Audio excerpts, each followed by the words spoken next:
I sat in the local cafe, the Cowboy Junkies duet with Natalie Merchant on Misguided Angel, originally off the Junkies' acclaimed debut, Trinity Sessions, playing overhead.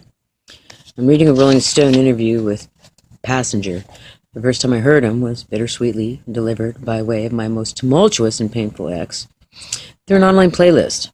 Originally, the song made my heart sink and ultimately drowned to death in my stomach. It eerily echoed the harsh reality of the short-lived union's ultimate demise. That relationship was like fireworks, big, bright, loud, and temporary. That relationship went hard and fast and crashed into a concrete wall of addiction, fear, denial, and dysfunction. And a little codependence. Okay, a lot. Okay. Where was I? I should have expected nothing more, or nothing less. Unfortunately, she was way too young to even understand the immense, vast, and deep blue waters my tidal wave of blind emotion was born of. It was like a tsunami. The amount of time it slow-cooked simmered on a hotbed of isolation and the sorrow that accompanied that old defeating spirit of loneliness. It was like a jail sentence delivered by the Creator himself with no bigger picture or master plan in sight. Then its helpful minions, impatience, foolishness, willful desperation pushed an innocent friendship into an overwhelming and overly passionate, larger-than-life plethora of inconceivable and incapable expectations. It seems it was a dangerous and foolish journey from the gate, one that any human can't turn down. A once-in-a-lifetime event. You know it'll hurt in the end, but you jump anyway. Zero fear, zero self-preservation, zero common sense or better judgment. The most embarrassing and shameful part, though, is once its imminent, cataclysmic destruction has taken place and you're left shattered and demolished, alone and so very broken, you still have the human audacity and nerve to look, act, and play surprised. As though you didn't know it was doomed from the start. Way too good and magical to be true. This is not a Hollywood blockbuster Academy Award-winning cinematic fairy tale crock of shit. This is real life, and real life is long out of happy endings. But I'm not going to tell you about a girl. One of the first things I learned about God was that rumor had it he was pretty jealous.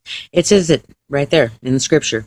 From a beautiful woman to a golden calf idol, give it more love, attention, and adoration than the one true creator, and most likely you're going to regret it. Truth be told, I may have loved her more, and I prayed dearly for that innocent mistake.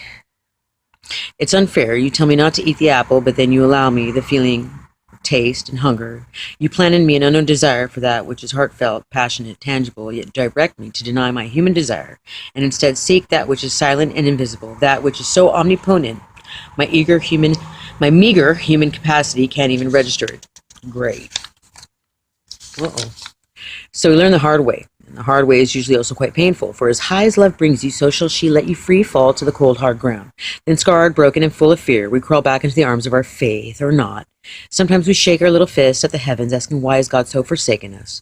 We go on a self-destructive, rebellious, middle finger slap in the face to the Alpha and the Omega spiral on downward.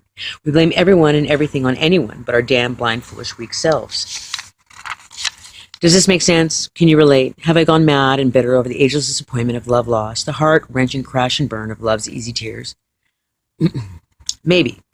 But I can say one thing, for the blind foolishness of wanting something bigger than life, beautiful, passionate, and finally celestially magical. I can say one thing. I dove into it head first with absolutely no fear whatsoever, and I'd do it again in a heartbeat. What is that they say? Pain is the threshold, the foundation of growth. And me, I'm a 5'2" giant of emotional pain and cynical cerebral growth. So now that I've told you this tale, have I told you that about a girl? No, I have not. Only an outcome. The girl could be anyone at any time in my span of life here on this planet, Earth.